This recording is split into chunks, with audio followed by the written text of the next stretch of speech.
is the dance towards the sale.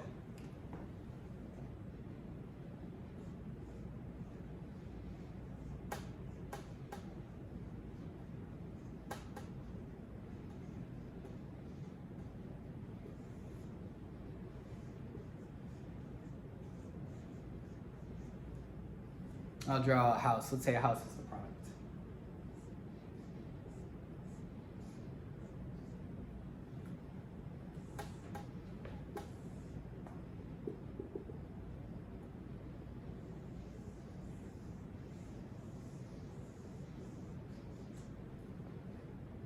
Okay. You can think of the dance to the sale a little bit like this. So you guys are on the same frequency now. That's good. You're in rapport. That's good. You've done your consultative selling, so you've got all your notes. That's good. Now you're ready to set out towards the product or service. In this case, it's the house, but this would be true for any product or service. There's something that Jordan Belfort talks about that I have my own little equivalent here, but I'm trying to always give credit if there's something that is similar to what I'm doing.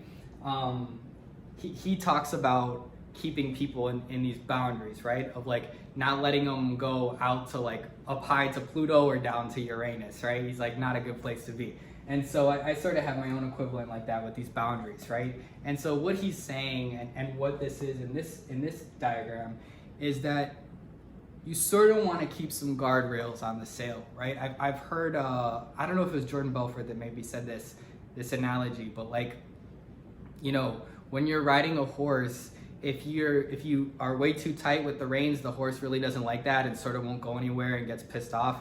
But if you're too loose with the reins, then the horse sort of doesn't really know what you mean and doesn't know where you want to go and sort of gets kind of maybe agitated or confused or does its own thing. And so I don't have any experience riding horses, but Bob Bowman, I think as Michael Phelps swim coach. He was Michael Phelps swim coach. I think he's the one that talks about this.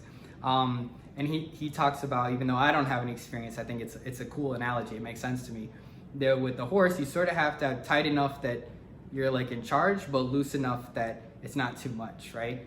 And I think that analogy makes a lot of sense. I don't have kids, but I would imagine maybe having kids may be sort of similar, that you want to be in control enough that there's the boundaries, but not so tightly controlled that, you know, you have your kids on lockdown all day and they can't do anything, right? So maybe a lot of human relationships are that way, especially I think when you're in the leadership role, right? Some boundaries, but not so much boundaries that it's too much. So you kind of want to keep them within some bounds, right? So let's say if their budget is $300K, right? And let's say, you know, they're wanting to go out here to, you know, the $1 million homes, or they're wanting to look at, you know, $50,000 things and things just like that make zero freaking sense, right? That's like not at all what they're qualified for or what they said or whatever. It's not to say there's never a place for that. I mean, if they really have that money and they confirm for you they do, you know, maybe you're looking at the wrong thing. But if you've done all your consultative selling properly, then it should have narrowed things down, and there should be things that are outside of those things that you narrowed it down to, right? So, you know, if they just start going all over the freaking place, it can kind of get to be too much. So you kind of want to try to keep things within the general sense of what they said they were looking for. So these are sort of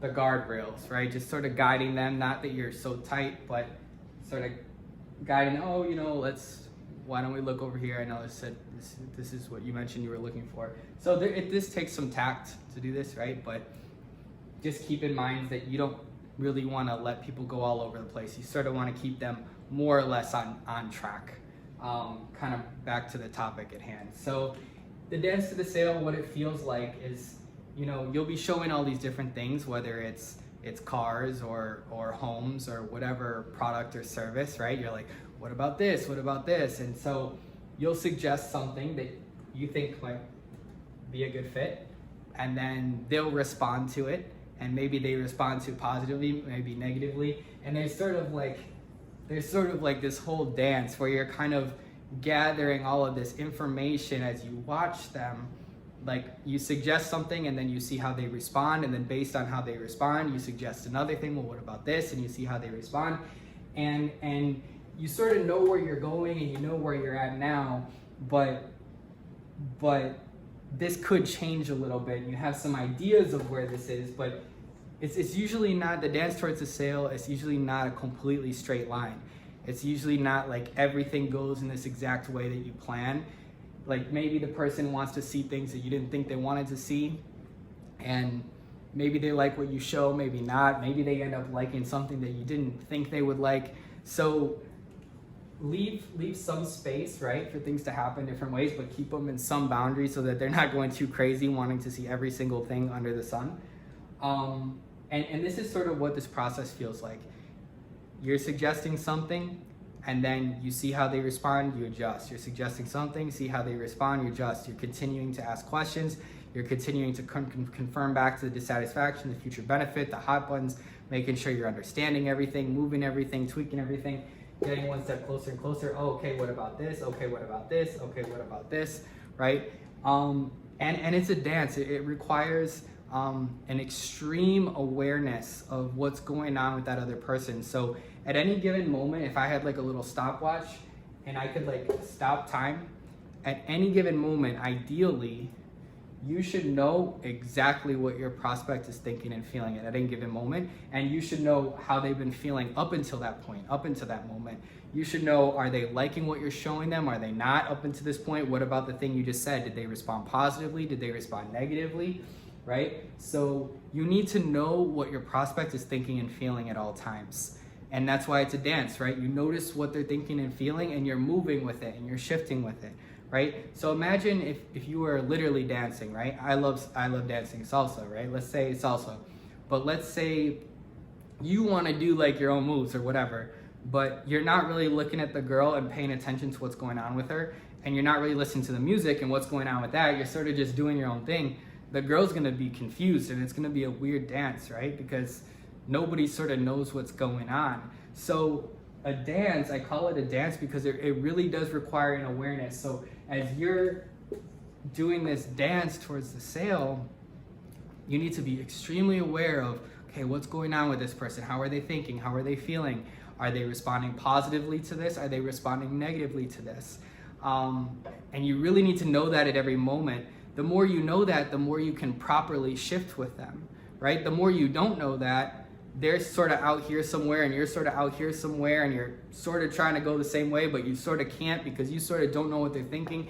And then the really big problem is, guys, is as you guys know, I'm sure, is that a lot of times the buyers, prospects, whatever, are saying things that they don't feel, right? They're saying they like stuff when later you figure out that they didn't really like it because they didn't buy it, right? And so this is what I talked about in the very beginning of the video, where I would get so confused because you're on this dance, and a lot of the times the person's like, yeah, you know, I like this, I like this, I like this, I like this, I like this. Yes, we're definitely gonna be buying, you know, we're gonna buy next Sunday, we're gonna come back, we're gonna do the contract, yes, thank you so much, we'll see you then.